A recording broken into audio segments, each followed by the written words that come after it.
The Greenwich Armour project, the recreation of a late 16th century English armor. The Jousting exchange pieces. By the late 16th century, many English armors were made as garnitures. These are armors with extra exchange pieces that could be fitted to the base armor to make the armor more versatile. Here we're going to look at the jousting exchange pieces, specifically made for jousting with lances. Now, these consisted of a grand guard, which tied the breastplate and helmet together, the pass guard, which protected the upper left arm, and the manifaire or bridle gauntlet that protected the hand. We see here the armor of Sir Robert Dudley, with its jousting pieces mounted. Now, the armor is white or silver now, but originally it was an electric blue with gold decorations, very much like our reproduction armor. And you can see that the grand guard and how it wraps around the armlet, completely enclosing the left side of the helmet while leaving most of the right side exposed. This is important as virtually all the lance impacts happen on the left side of the body, but you still need to reach the visor latch to open the helmet. Let's take a closer look at how these visor latches work. You can see that the main latch is quite heavy, and it's held in place with a spring pin which can be unlocked via this push button to the left. Once unlocked, the main catch can be swung back, releasing the upper visor, allowing it to be raised to give you better breathing, sight, and hearing. Once the visor is raised, it is prevented from accidentally closing by another spring pin. Depress that pin and the visor is easily lowered. Then, without needing to see the mechanism, you grab the leather cord and pull the latch back into its locked position, securing the visor. So let's see how these jousting pieces attach. Since the left side is where you need the protection, all of the pieces are only on the left side of the armor.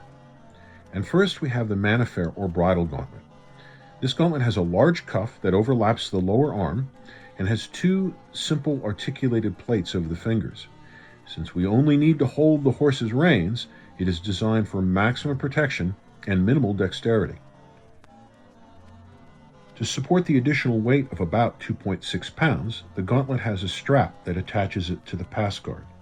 When we remove the gauntlet, we can see that the pass guard is a large floating plate that attaches to the elbow but allows the arm to freely move back and forth. The pass guard is secured to the elbow via a mounting post and spring pin. When the spring pin is removed, the pass guard lifts off the post easily. As with the gauntlet, the weight of the pass guard, about 3.6 pounds, is mounted to this post on the elbow cob and has a strap with 3 adjustment holes, and this strap supports the weight of the entire arm armor by being mounted to a flexible plate on the edge of the grand guard. Now let's look at the grand guard, which is the largest of the jousting pieces, and it covers almost the entire breastplate and extends up over the helmet. This essentially locks the whole upper body into one rigid structure.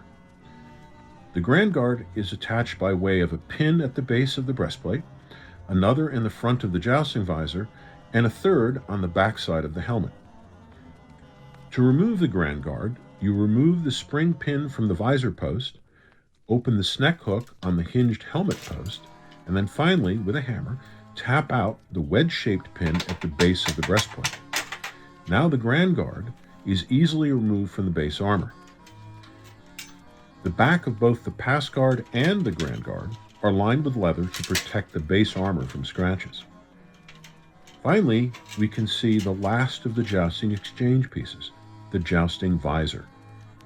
If you were one of the 22 million who have seen the helmet short I posted, now you can see why there are no breasts on the left side of the visor, as they would be completely covered by the grand guard.